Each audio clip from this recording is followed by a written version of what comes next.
Morning student, मैं Prince Kamboj. Last time मैंने PDF file में स्कूल के लिए कुछ आपको वर्क दिया था। उम्मीद है आप लोगों ने वर्क कर लिया होगा और अब हम डिस्कस करेंगे जो हमने वर्क दिया था उसी को एक्सप्लेन करना है। तो पहले हमारी जो स्केच होगी वो होगी किसी बिंदु आवेश के कारण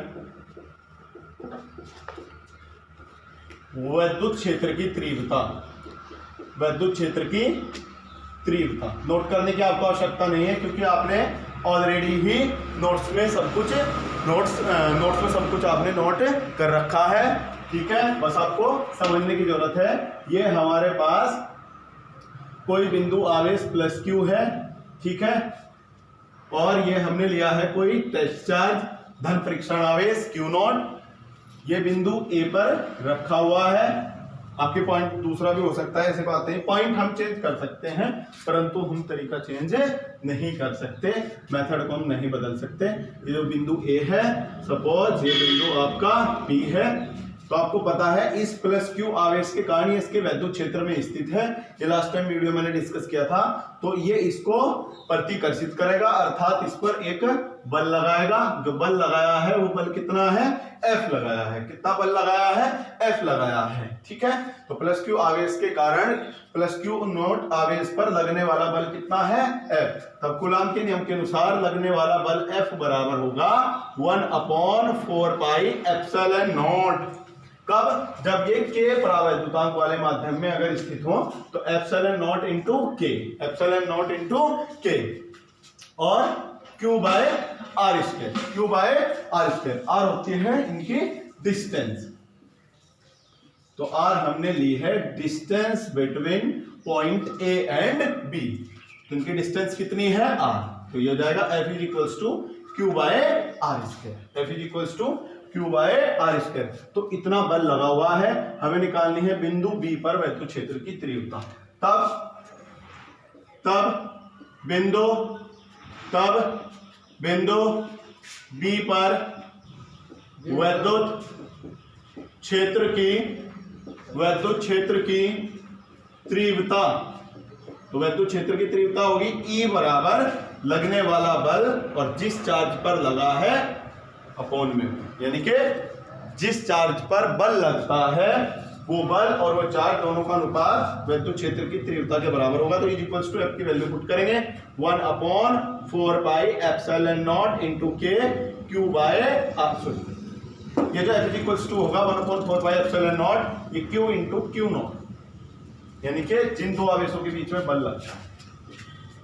तो जाएगा यहां से Q into Q not upon ये लगने वाला बल और अपॉन में कितना है? क्यू नॉट से क्यू नॉट Q0 भी कुछ बच्चे इसको बोलते हैं। तो जाएगा E equals to 1/4 pi epsilon not into के और ये Q बाय आर स्क्वायर। तो यही किसी बिंदु पर वैद्युत क्षेत्र की तीव्रता, किसी बिंदु आवेश के कारण किसी बिंदु पर वैद्युत क्षेत्र की तीव्रता वेक्टर फॉर्म में इसको लिखेंगे। तो वेक्टर फॉर्म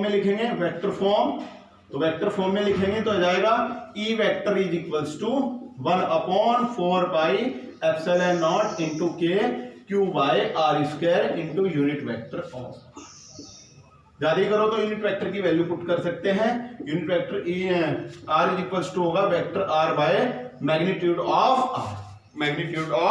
आर। आप सभी ने कक्षा 11 में पढ़ा है, ठीक है। ज्यादा करो तो इसकी वैल्यू यहाँ पे पुट कर लेंगे और ये होगा वेक्टर आर बाय कितना आर, इसकी जगह पुट करेंगे तो आर में आर की मल्टीप्लाई करेंगे, आर स्क्वायर की मल्टीप्लाई करेंगे, हो जाएगा आर क्यूब। नहीं तो वेक्टर फॉर्म में हम इसको यहाँ भी छोड़ सकते हैं, ठीक है। वीडियो को दोबारा से चला के एक बार और समझ लेना अच्छे से। कोई पॉइंट समझ में ना आए तो मेरे से डिस्कस कर लेना, ठीक है। मेरे नंबर पे अपनी प्रॉब्लम शेयर कर देना, मैं वीडियो में वो प्रॉब्लम आपको जरूर बताऊंगा। और नेक्स्ट टॉपिक जो हमारा होगा वो होगा वैद्युत द्विध्रुव। नेक्स्ट टॉपिक होगा वैद्युत द्विध्रुव।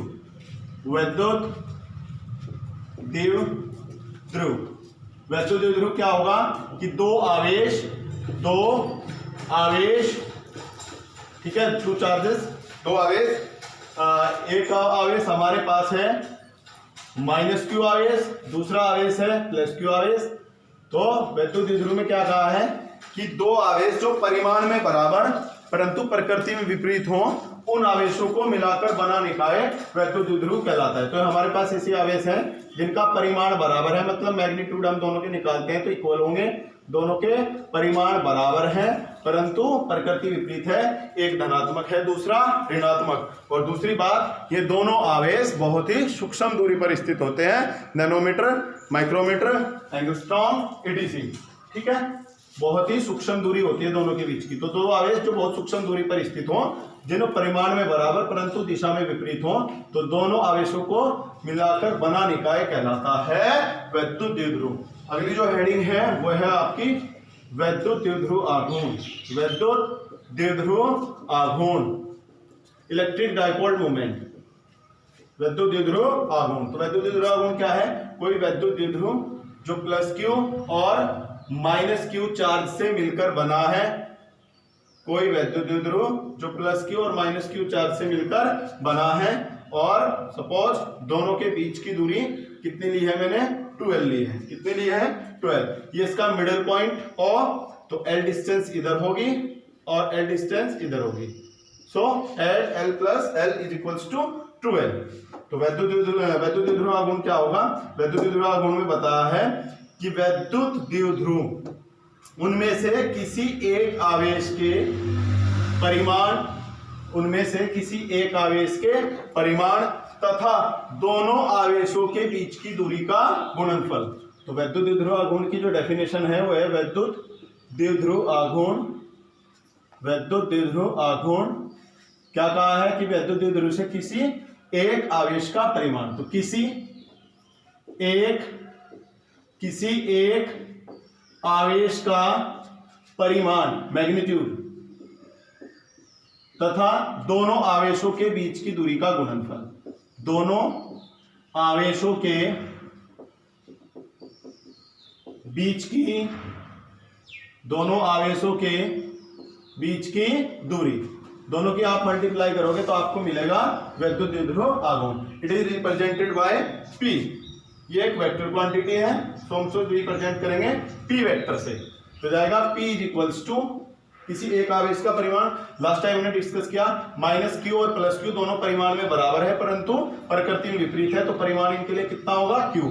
और दोनों के जो बीच की दूरी है वो कितनी है? 12 है। तो वेक्टर फॉर्म में लिखेंगे तो P vector is equals to Q into 2L vector.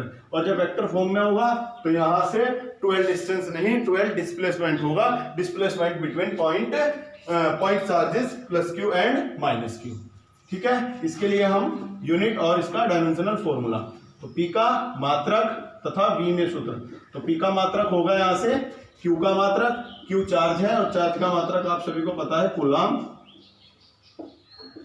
12 दूरी के लिए मात्रक लेंगे हम मीटर, तो जो मात्रक आया है वो होगा इसका कूलम मीटर। मात्रक क्या होगा इसका?